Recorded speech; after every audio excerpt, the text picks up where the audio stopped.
ओम श्री गणेशाय नमः। दोस्तों, आप सभी को हमारे YouTube channel Shraddha and faith में स्वागत है।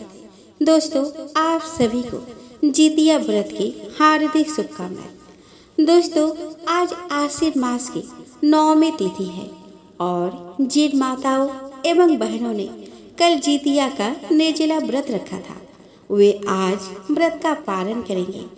दोस्तों, उत्तर भारत की अधिकतर महिलाएं अनेक प्रकार की कठिन व्रत किया करती है।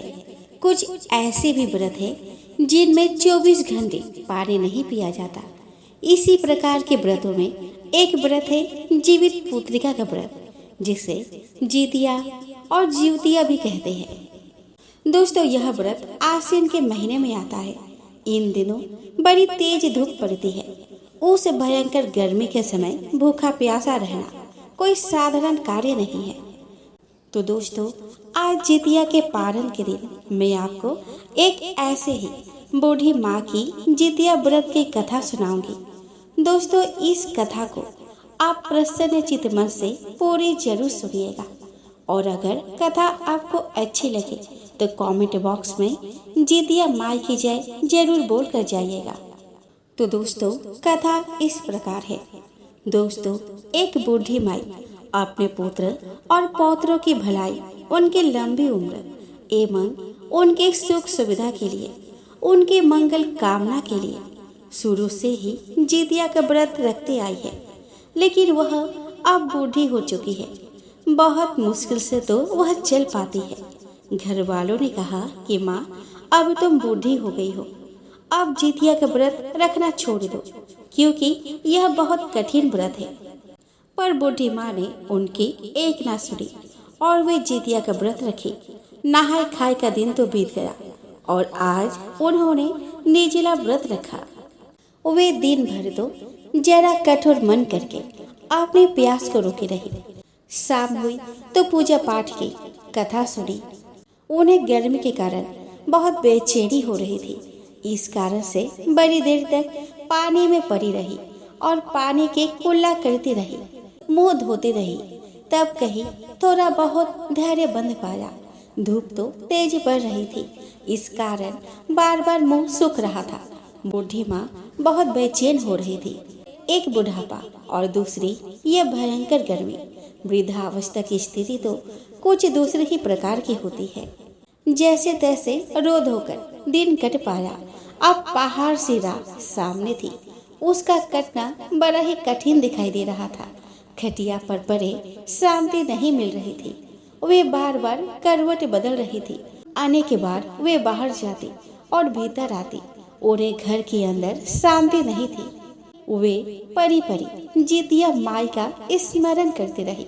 वे कहती रही कि हे माता जी, आप मेरी लाज रखिएगा। आप ही मुझे शक्ति दीजिएगा जिससे मैं भली भांति आपका व्रत कर सकूं और ये पहाड़ से रात शांतिपूर्वक व्यतीत हो सके। प्यास के कारण बूढ़ी माँ की बेचैनी तो बढ़ ही रही थी। उन्होंने धैर्य रखने का बहुत प्रयास किया, किंतु सहनशीलता की सीमा टूट गई और वे घबराकर एकदम चिल्ला पड़ी। बोली कि बचाओ बचाओ। अम्मा का चिल्लाना सुनकर परिवार भर के नर नारी, बच्चे और पड़ोसी एकत्रित होकर बूढ़ी अम्मा की खटिया के समीप पहुंच गए। सबने पूछा कि अम्मा जी, आपको क्या हो गया है? आप क्यों चिल्ला पड़ी? अब इस वृद्धावस्था में यह कठिन व्रत क्यों कर रही है? अम्मा जी, शक्ति से ही भक्ति होती है। थोड़ी ही देर में वे फिर बोली कि अरे, हमारे तो प्राण ही निकल जा रहे हैं। मेरी छाती पर ठंडे पानी का घड़ा रख दीजिए। नातियों ने दादी जी की छाती पर ठंडे पानी का पात्र रख दिया। तब कहीं उन्हें थोड़ा बहुत आराम मिला और थोड़ी देर के लिए उन्होंने अपनी आंखें बंद कर ली। जितिया माई ने सोचा कि यह बुढ़िया माई तो है बहुत कठोर, जरा जाकर उनकी परीक्षा लेना चाहिए। वे आधी रात को मुर्गा बनकर टेर लगाने लगी। मुर्गा की आवाज सुनकर दादी जल्दी से उठी और बाहर जाकर आसमान की ओर देखा, किंतु आसमान में कहीं उन्हें प्रातःकालीन तारा दिखाई नहीं दिया। वे सोचने लगी कि यह मुर्गा क्यों और कैसे बोल गया है। उन्हें प्यास तो बढ़ ही रही थी। थोड़ा बहुत उनका मन भी विचलित होने लगा था, किंतु अंत में उन्होंने दृढ़ निश्चय किया कि मैं अब व्रत को पूर्ण करके ही छोड़ूंगी, चाहे भले ही मेरे प्राण निकल जाए। यह सोचकर वे खटिया पर शिथिल होकर लेट गई। थोड़ी ही देर में जितिया माँ ने उनकी फिर से परीक्षा लेनी चाहिए। थोड़ी ही देर में जितिया माता ने उनकी फिर से परीक्षा लेनी चाहिए। थोड़ी ही देर में जितिया माई ने उनकी फिर से परीक्षा लेनी चाहिए। एक छोटी सी बालिका एक गिलास में शरबत लेकर उनके सिरहाने खड़ी हो गई और जोर से बोली कि दादी जी, सवेरा हो गया है, आप हाथ मुंह धोकर शरबत पी लीजिएगा। पहले तो शरबत का गिलास देखकर उनका मन ललचाने लगा, किंतु अचानक व्रत का स्मरण हुआ और उन्होंने सोचा कि मैं किसी भी प्रकार से अभी शरबत नहीं पी सकती, और वे शांतिपूर्वक अपने खटिया पर लेट गई। फिर थोड़ी ही देर में उन्हें ऐसा लगा कि जैसे किसी ने उन्हें पानी के कुएं में पटक दिया हो। वे बड़ी देर तक उस कुएं में हाथ पांव चलाती रही, किंतु उन्होंने अपने मुंह में पानी की एक बूंद भी नहीं जाने दी और वे दृढ़ता पूर्वक अपने व्रत पालती रही। थोड़ी ही देर में न जाने कहां से सामने आग जलने लगी, जिससे भारी गर्मी बढ़ने लगी। प्यास के कारण प्राण निकलने लगे, किंतु बूढ़ी अम्मा का कुछ भी नहीं बिगड़ पाया। वे जहाँ की तहाँ मुस्कुराती हुई बैठी रही। थोड़ी ही देर में बाहर प्रकाश देने लगा। थोड़ी ही देर में बाहर प्रकाश दिखाई देने लगा। ऐसा लगा कि जैसे सवेरा हो गया है। बूढ़ी अम्मा ने जब बाहर निकल कर देखा तो समझ गई कि अभी सवेरा होने में 3-4 घंटे की देरी है।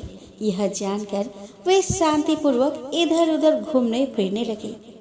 जितिया माई यह बात अच्छी तरह से समझ गई कि यह बूढ़ी अम्मा किसी भी प्रकार से अपने व्रत से नहीं टल सकती है। वे उनके सत्य व्रत को अच्छी तरह से समझ गई। सवेरा होते ही बूढ़ी माँ ने स्नान किया, भगवान का पूजन पाठ किया, जितिया माता की कथा सुनी, ब्राह्मणों को दान दक्षिणा दिया। तब कहीं उन्होंने जल ग्रहण किया। उस श्रेष्ठ व्रत के प्रभाव से बुढ़िया माई की पुत्र पौत्र की उम्र में वृद्धि हुई। उनका घर परिवार हरा भरा हो गया। घर में अब उनके कोई अभाव नहीं रहा। वे हर तरह से सुख साधनों से संपन्न हो गए। नाती नातिनों से उनका घर भर गया और उसी दिन से उस गांव के हर माताएं एवं बहनें जितिया का व्रत करने लगी। आइए दोस्तों, अब हम श्रवण करें जितिया व्रत पारण की कथा। दोस्तों, किसी गांव में एक विधवा औरत रहती थी। उसका एक बेटा भी था। वह बहुत गरीब थी। दूसरे के घर में काम करके उसका और उसके बेटे का पेट भरता था। बड़ी कष्ट से उनका गुजर बसर होता था। एक दिन औरत किसी घर से काम करके अपने घर लौट रही थी। रास्ते में उसने देखा कि कुछ औरतें एक साथ बैठकर कुछ कथाएं कर रही थी। उस औरत ने भी वहां बैठकर कथा सुनी और वहां बैठे एक औरत से पूछा कि आप लोग यहाँ क्या कर रहे हो और आप लोग यह कौन से भगवान की कथा सुन रहे हो, जरा मुझे भी तो बताओ। तब एक औरत ने कहा कि बहन, हम तो जीतमान बाबा की कथा कर रहे हैं। हम सभी ने जितिया का व्रत भूखे हैं। फिर औरत ने पूछा कि यह व्रत करने से क्या होता है। दूसरी औरत ने कहा कि पुत्र की लंबी उम्र के लिए सभी माताएं यह व्रत करती है। यह व्रत के प्रभाव से बच्चे अमर और निरोगी होते हैं। यह सुनकर वह गरीब विधवा औरत ने सोचा कि मैं भी अपने पुत्र की लंबी उम्र के लिए यह व्रत करूंगी। व्रत करने का संकल्प लेकर उस विधवा औरत ने इस व्रत की विधि पूछ ली और घर को चली गई। अगले साल जितिया का व्रत आया। उस विधवा औरत ने एक दिन पहले यानी सप्तमी को नहा धोकर खाना पकाई, खुद खाई और अपने बेटे को खिलाई। खाना खाकर वह काम करने चली गई। काम करके जो खुर्दी चावल मिला उसे रात को खाना पकाई और सुबह को जीवित वाहन भगवान, चील और सियारन और अपने पितर को चढ़ाया और बचा हुआ खाना अपने बेटे के लिए बचा कर रख लिया। दोस्तों, दूसरे दिन निर्जला व्रत भोगने के कारण वह काम करने नहीं जा सकी और काम ना कर पाने के कारण उसे उस दिन कुछ भी नहीं मिला जिसे वह सुबह को पका सके।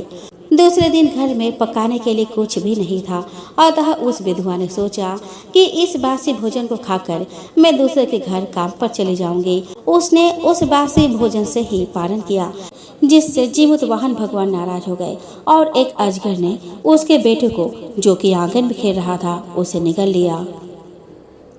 उस विधवा औरत के बेटे को निगलकर वह जंगल को चला गया। यह देखकर विधवा औरत के पैर के नीचे जमीन खिसक गई। उसके बुढ़ापे का एकमात्र सहारा को अजगर ने निगल गया।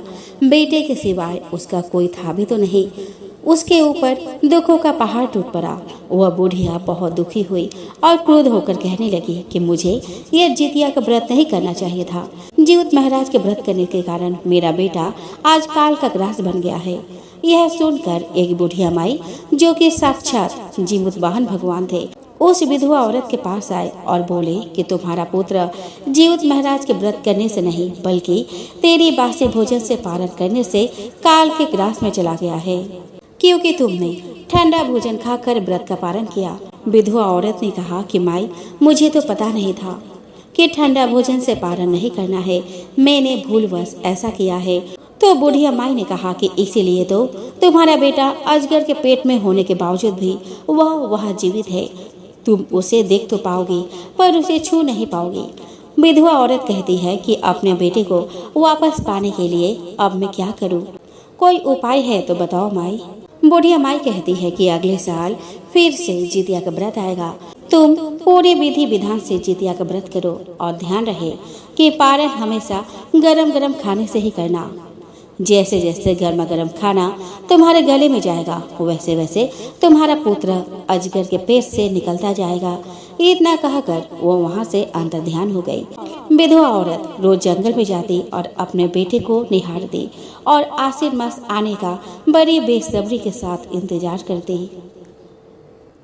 दोस्तों, देखते ही देखते आश्विन का मास आ गया और विधवा का इंतजार का वक्त भी खत्म हुआ। उसने पूरी विधि विधान के साथ जितिया का व्रत किया और नवमी के दिन गर्मा गर्म भात और मार के साथ पारण किया। जैसे जैसे उसके गले के नीचे गर्मा गर्म खाना उतरता जाता, वैसे वैसे अजगर के मुख से उसका बच्चा निकलता आता। इस प्रकार पूरे थाली का भात खत्म हुआ और उसका बेटा दौड़कर अपने माँ के गले लग गया। जितिया महाराज की कृपा से न केवल उसके पुत्र को लंबी उम्र मिली, बल्कि उसका घर धन धान्य से भर गया। तो प्रेम से बोलो जीमूत वाहन भगवान की जय।